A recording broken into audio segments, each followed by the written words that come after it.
অনেকদিন আগে রাজেন্দ্রনগর নামক একটি রাজ্য ছিল। সেখানকার রাজা বীরপ্রতাপ সিং। তিনি যেমন বীরযোদ্ধা ছিলেন তেমনি খুব দয়ালুও ছিলেন। প্রজারাও রাজার প্রতি অনেক সন্তুষ্ট ছিল। আশেপাশের রাজ্যেও তার খুবই নাম ডাক ছিল। শোনো মন্ত্রী, আশেপাশের রাজ্যকে সতর্ক করে দাও যে তাদের কোনো কর্মকাণ্ডে আমার প্রজাদের যেন কোনো প্রকারের অসুবিধা না হয়। তুমি কি এই বিষয়ে খেয়াল রাখছো? মহারাজ, আপনি কোনো চিন্তা করবেন না। আমাদের রাজ্যে সবকিছুই ভালো আছে, কারো কোনো ধরনের সমস্যা নেই। আর যে রাজ্যে আপনার মতো রাজা আছে সে রাজ্যে কারো কোনো অসুবিধা হতেই পারে না। এভাবেই রাজেন্দ্রনগর রাজ্যের দিনকাল কেটে যাচ্ছিল।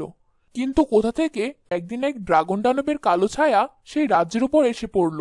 শুনেছি রাজেন্দ্রনগর রাজ্য নাকি অনেক শক্তিশালী। এবার আমিও একটু দেখব এখানকার মহারাজ কতটা শক্তিশালী। হে হে হে হে হে। তো এটাই হচ্ছে রাজেন্দ্রনগর। মনে হচ্ছে এখানে অনেক মজা হবে। হে হে হে হে হে। ড্রাগন উড়তে উড়তে একটি ফসলের জমির উপর এসে পড়ে এবং সেখানকার সব ফসল ঘরবাড়ি তার মুখ থেকে নির্গত আগুন দিয়ে জ্বালিয়ে দেয় আর হাসতে থাকে। হে হে হে হে হে। তখন কিছু গ্রামবাসী বের হয়ে আসে আর ড্রাগন তাদেরকে বলতে থাকে, শুনেছি তোমাদের রাজা নাকি অনেক শক্তিশালী।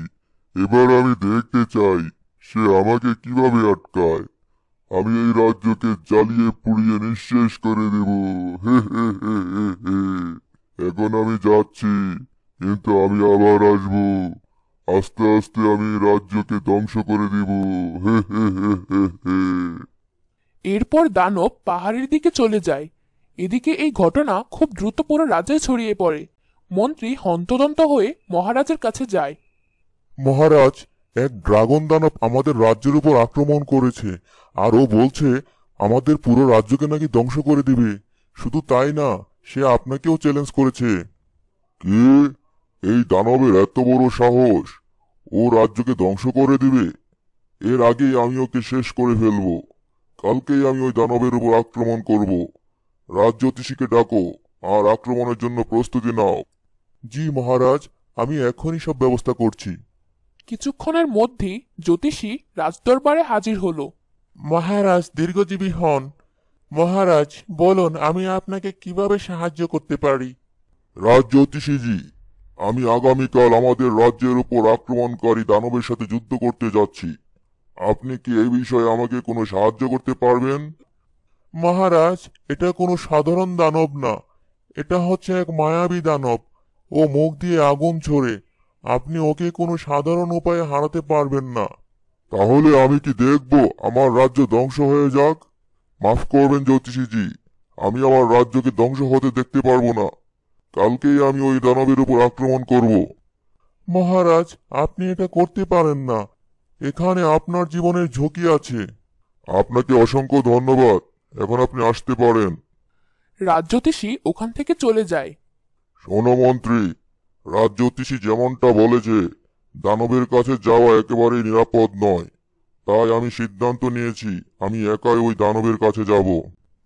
মহারাজ যেমনটা বলেছিলেন পরের দিন সেভাবেই তিনি নিজের তলোয়ার হাতে নিয়ে একা একাই ওই দানবের উদ্দেশ্যে পাহাড়ের দিকে যাত্রা শুরু করেন। মহারাজ আস্তে আস্তে জঙ্গলে প্রবেশ করেন। হঠাৎ তার সামনে একটি গাছ কথা বলে উঠে। রাজেন্দ্রনগরের মহারাজা এত তাড়াতাড়ি কোথায় চললেন? আমি রাজ্য আক্রমণকারী দানবকে মারতে যাচ্ছি। এটা তো আমাদের জন্য অনেক ভালো খবর। আমি আপনাকে সাহায্য করতে চাই, তবে তার আগে আপনি আমার একটি প্রশ্নের উত্তর দিন। বলুন তো, বৃক্ষ এক হইছে যে মাঠের উপর, ডালে ডালে পুষ্প তার ফুটিছে বিস্তর। যৌবন কালেতে তার সর্বলোকে খায়, হেমন্তে জন্ম তার বসন্তে মরে যায়। এই ধাঁধার উত্তর কি হবে? এবার আপনিও চেষ্টা করুন আর উত্তরটি জানা থাকলে কমেন্টে লিখে ফেলুন।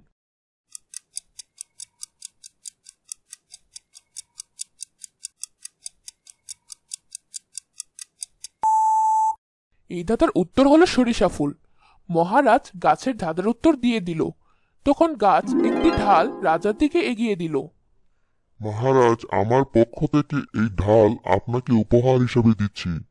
এটা গ্রহণ করুন। এটা কোনো সাধারণ ঢাল নয়। এটা অনেক হালকা এবং মজবুত। এমনকি এটা আপনাকে আগুন থেকেও বাঁচাবে। তোমাকে অসংখ্য ধন্যবাদ। গাছের কাছ থেকে ঢাল নেওয়ার পর মহারাজ আবারও হাঁটা শুরু করেন এবং জঙ্গলের আরো গভীরে প্রবেশ করেন। কিছুক্ষণ চলার পর তিনি জঙ্গলে আবারও কারো ডাক শুনতে পেলেন। দাঁড়ান মহারাজ, দাঁড়ান, এদিকে তাকান। আপনার নিচে আমি পাথর বলছি। আপনি কোথায় যাচ্ছেন মহারাজ? আমি দানবকে মারতে যাচ্ছি। ওটা আমার রাজ্যকে আক্রমণ করেছে।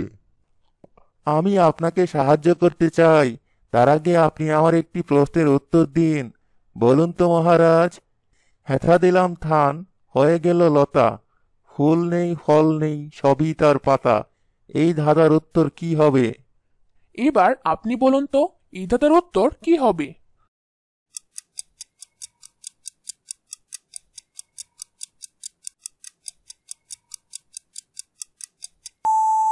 এই ধাঁধার উত্তর হলো পান। রাজা পাথরের প্রশ্নের উত্তর দিয়ে দিল।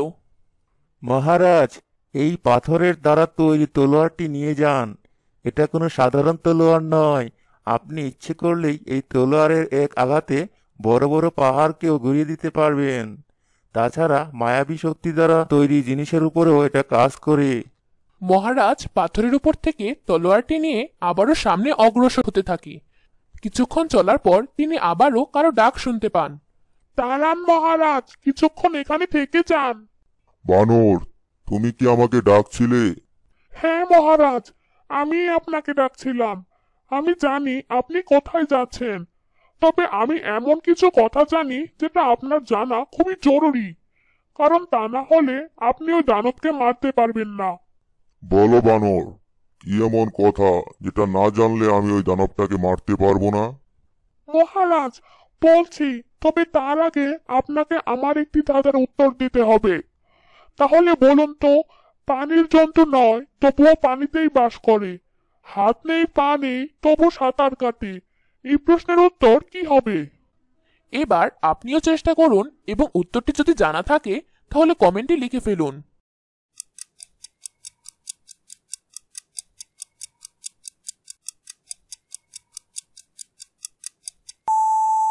এই ধাঁধার উত্তর হলো নৌকা। মহারাজ বানরের ধাঁধার উত্তরও দিয়ে দিলেন।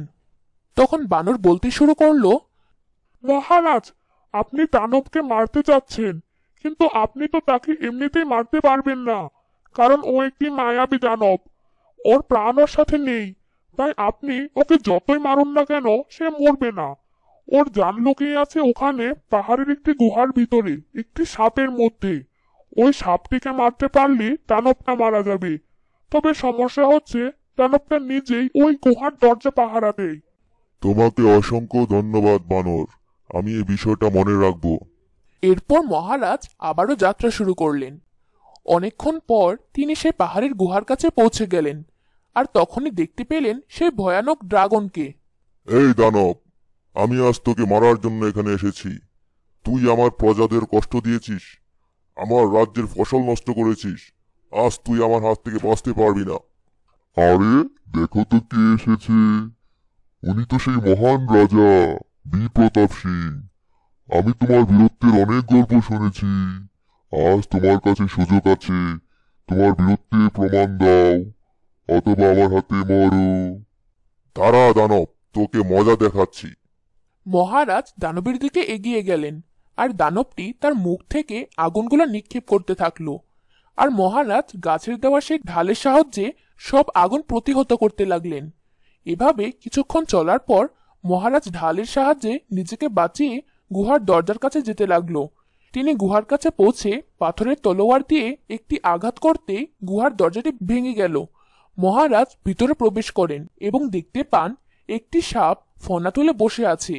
দাঁড়াও দাঁড়াও, তুমি এটা করতে পারো না। তুমি কিভাবে এসব জানলে? দাঁড়াও দাঁড়াও।